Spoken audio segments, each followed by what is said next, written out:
Hey everybody, welcome back to World of Tanks. This is Hachiman, and I'm bringing you a special straight from Super Test.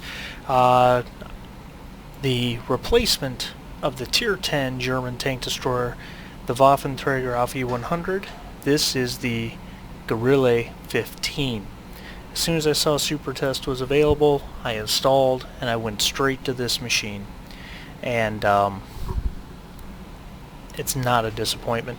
The WT Aug E100 was, of course, completely and totally OP by all standards. Always was. They did a slight nerf to it a few patches ago where they took away one of the rounds in its clip. So instead of a 6-round clip capable of destroying 2 Tier 10 tanks before reloading, it gave it a 5-round clip capable of destroying 1.5. So not much of a nerf there. And they said they really couldn't nerf it any further without making the tank unplayable. So they said a long time ago that they would replace it in the future, and this is what we have. We've got the Grille 15 centimeter. In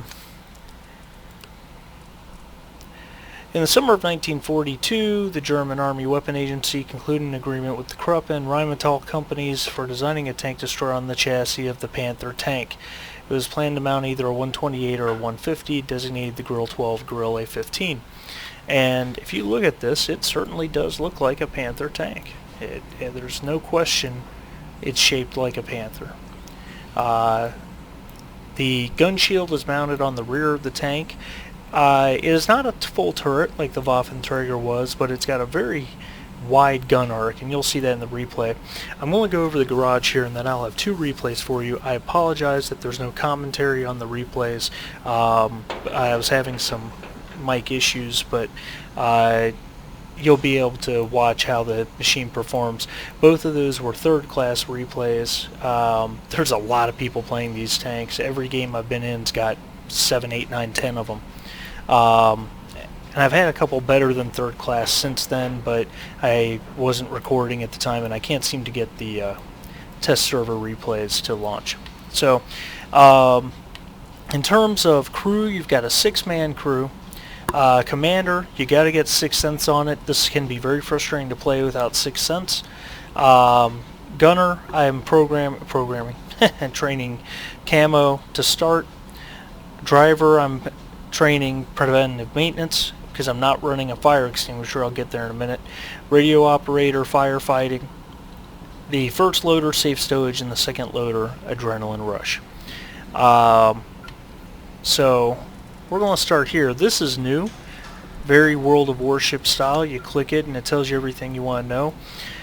With a 100% crew, I've got a 13.6 second reload time. Now this gun is a 15 centimeter Pac L63, 150 caliber, 279 pen with standard rounds, 334 on heat, 750 average damage, 950 on your HE.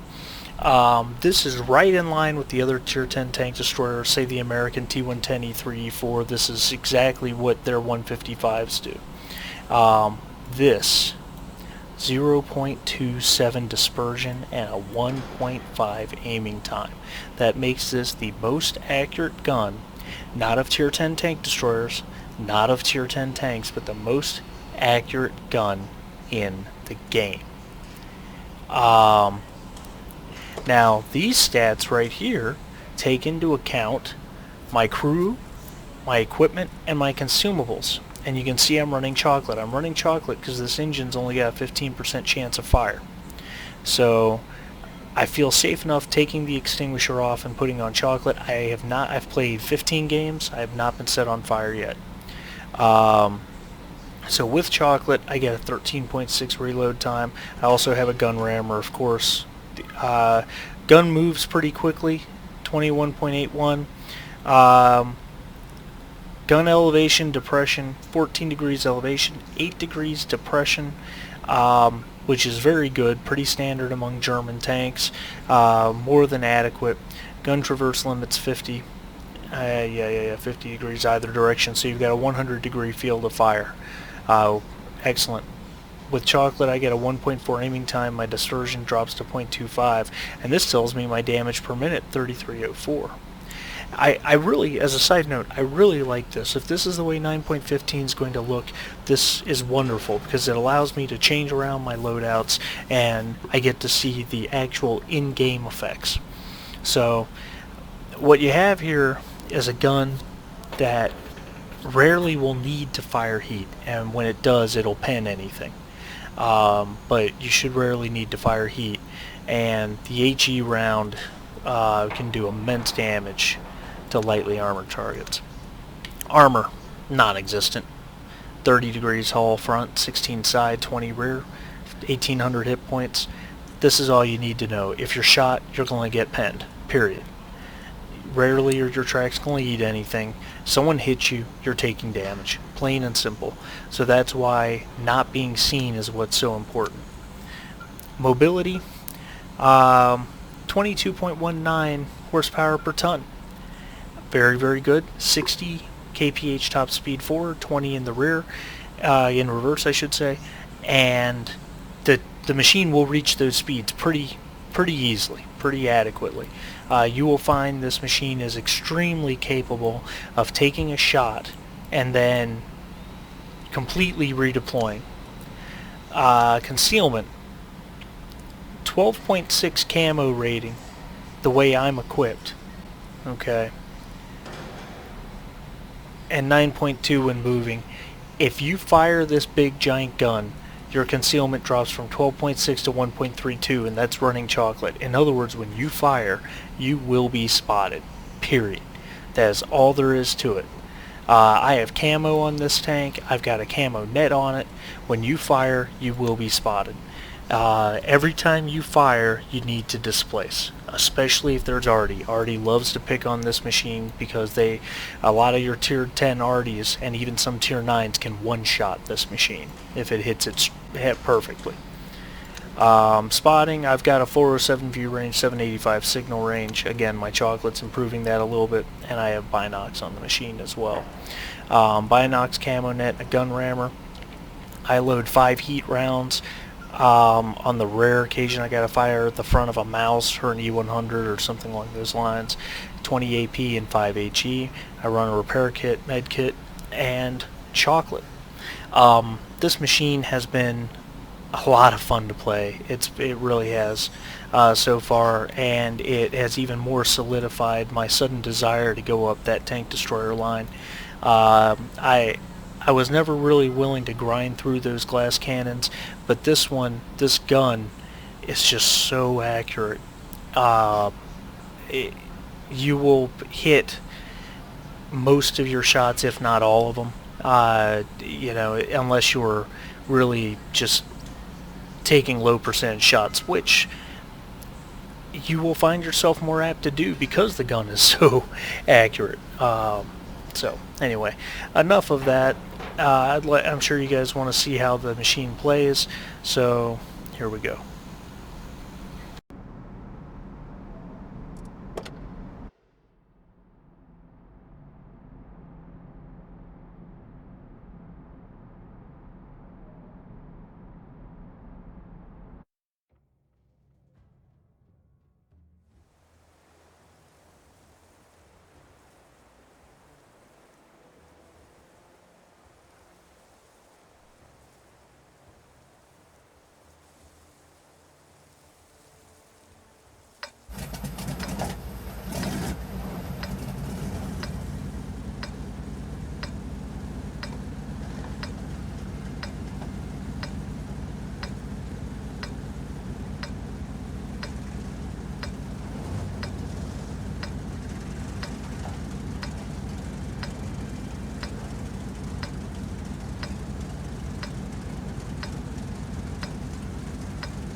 Let's get this show on the road.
So that's it, guys. I hope you enjoyed watching this machine being played. And again, keeping in mind that those games were really not that great. They were above average, and that's about the limit of it. So you can really see the potential, keeping in mind I'm also not the best turretless TD player. But please, guys, like the video, subscribe for more. I would really appreciate it, and comment below. We'll see you next time.